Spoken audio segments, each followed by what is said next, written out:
अगर आप भी हलकट भोजपुरी आइटम के वीडियो सबसे पहले देखना चाहते हैं तो चैनल को सब्सक्राइब करें और घंटी दबाना ना।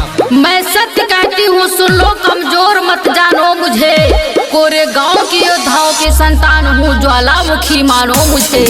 अरे बुद्ध की विरासत है अयोध्या, बुद्ध की विरासत है अयोध्या। कहना नहीं कुछ शेष है, खुदाई में मिले पत्थर बोल रहे, भेद खोल रहे अवशेष है, भेद खोल रहे अवशेष है।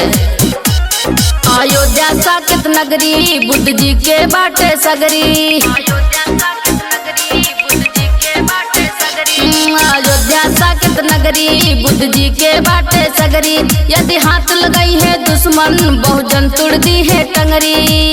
SC ST OBC तैयार होई, अब तो लड़ाई आर पार होई हो। चोरवन के यार माँ बेकार होई, अब तो लड़ाई आर पार होई।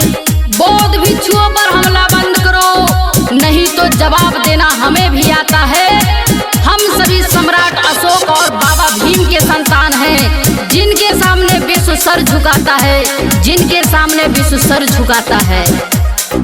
सूरज चांद और सच्चाई कहले तथागत कबो छुपे नहीं पाई, कहले तथागत कबो छुपे नहीं पाई।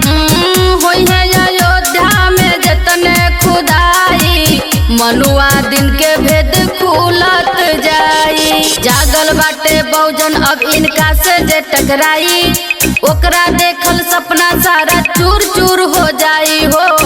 अयोध्या में बुद्ध के बिहार होई, अब तो लड़ाई आर पार होई हो।